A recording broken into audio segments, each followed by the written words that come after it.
All right, hey guys, we are back and we are moving on to tier three, which is going to be a monster of a tier. The main idea here is worlds, and worlds is not going to be as complicated of an idea as it sounds. Um, Basically, what it means is we end up kind of grouping interactions into kind of clumps. That's not Zimmel's term.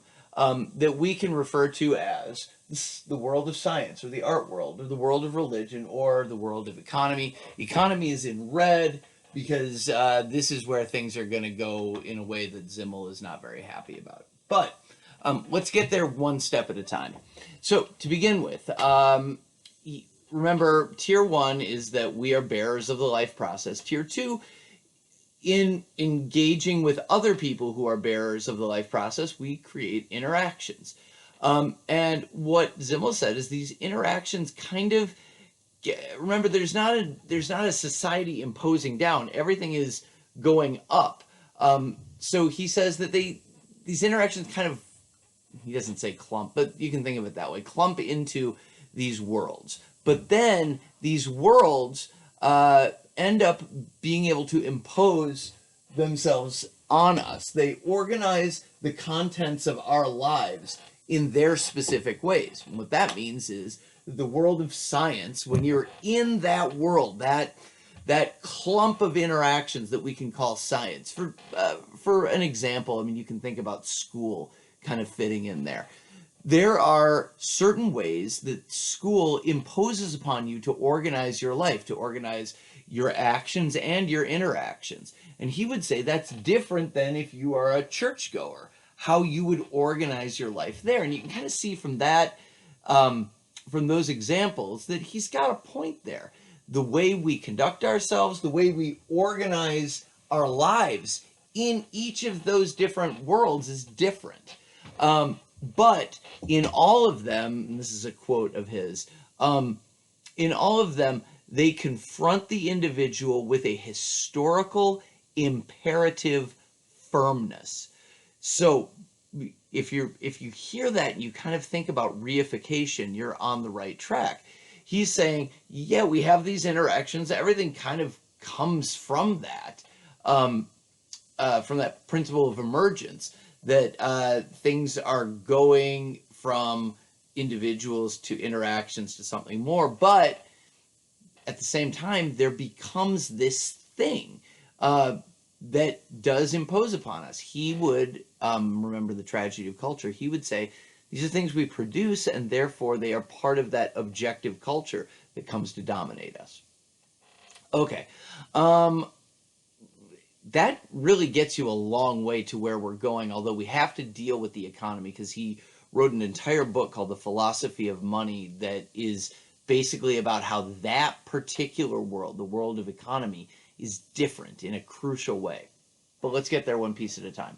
So these are the four particularly important worlds. I'm not sure that that's an exhaustive list for Zimmel, but it does cover a lot of your day-to-day life. Let's see. So he says their origin is in life. We create these things as bearers of that life process. But then our creative efforts, based in trying to transcend our normal experience, they become fixed and stable, and then they confront us and they impose themselves on us. They organize the contents of our lives.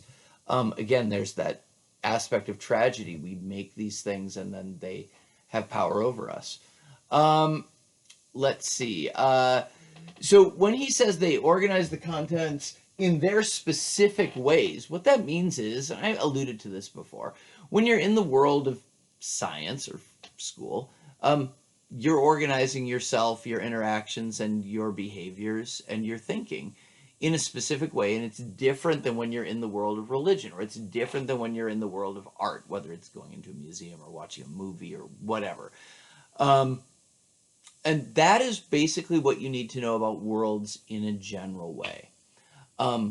He devotes special attention to the economy because he sees it as different, as symbolized by our red ink.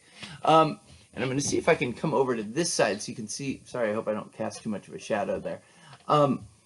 What he says is the economy is a world that is particularly hostile to life.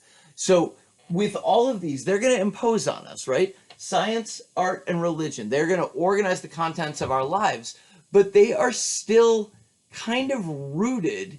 His term is there's something that tethers them to their original human life expression, which makes sense, right? Art, whether it is you creating art or you consuming art by going to a movie or watching TV or listening to music, there is something about creation and expression in that. Science, whether you are a scientist who is engaging in the act of research or you are a student who is learning about science, it's about discovery. And Simmel, like both of these things, creation, discovery, expression, all three of those are great. Religion is about existential meaning. So all of these, even though they are imposing themselves on us, all of them are still rooted in some way in that life process. The economy, he says, is different than that. And in fact, this is a quote of his. He says that the economy is in opposition to the real meaning and genuine demands of life with such ruthless objectivity, with such demonic violence. He doesn't like it. And the crucial point of it for him, and so he's talking there about the modern economy, not any economy, the modern economy. And for him, the crucial element of it is money. I told you, sorry, I'll slide over here. The crucial element of it is money.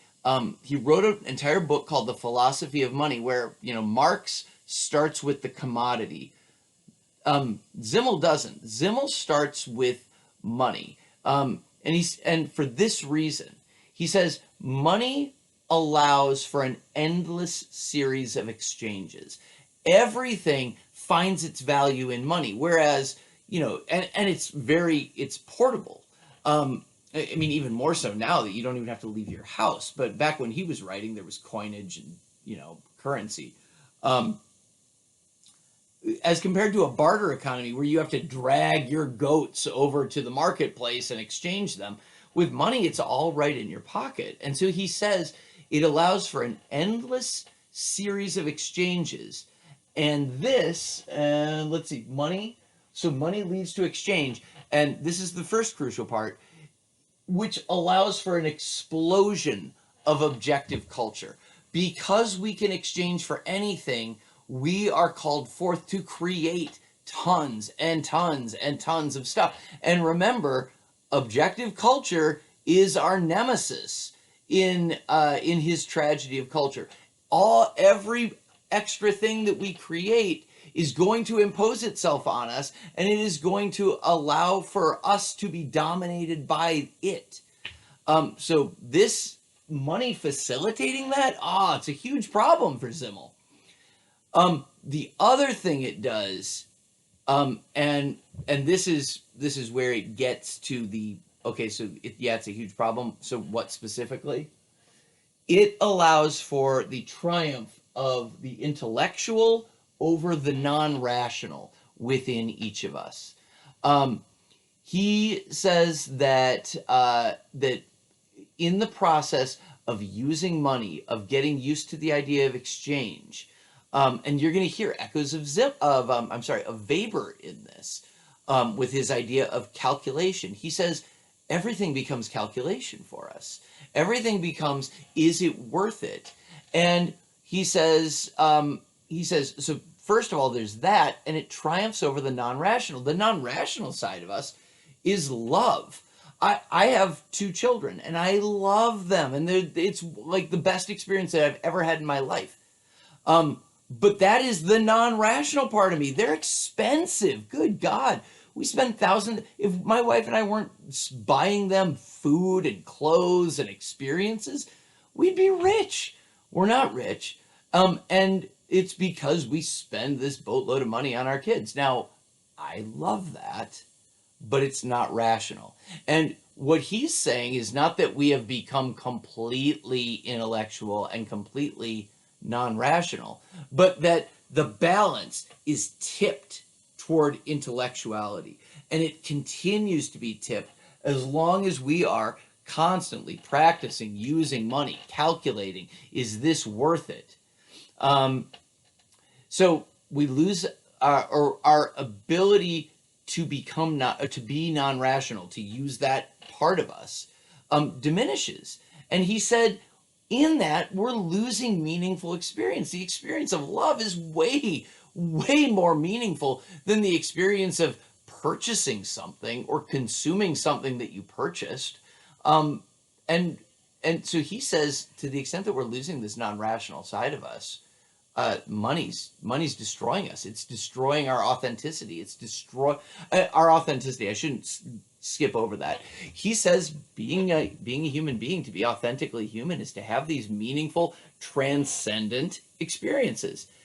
And this world, let's focus out from money. This world, the world of the economy, destroys that in us. We become calculating. I said that already. We become cynical. So we think everything's for sale. We become blasé. Blasé, B-L-A-S-E, with like a accent mark over the E, is a term that he used. I'm not just like throwing that in to sound whatever way that would make me sound. I can't imagine that would be impressive. But he said this like kind of indifference to everything. He said that's a result of this. It's a result of an economy based on around money. And he says we become impersonal. All of these things, rather than experiences rooted in our non-rationality, and it diminishes our life. That's it. That's it on Worlds. To conclude that, he says, he does say that the development of forms and worlds can also enrich life. They're always going to impose on us, but, you know, like religion brings comfort to people, and that comfort is real. So it's not that we have to get rid of all these things we create. I mean, that's kind of part of the tragedy of it, is that we can't do it. These things are beneficial to us. It's just, on the whole, we have to also be aware of the fact that everything that we create in objective culture eventually, he says, turns on its creators. It shapes life rather than giving immediate expression to the needs and necessities of life. So it organizes the contents of our lives rather than being things that at first are expressions of life. That's it. That's it for Worlds. We finish with Simmel in our next video, where we zoom back out to this bigger, grander problem of the tragedy of culture. So I'll see you then.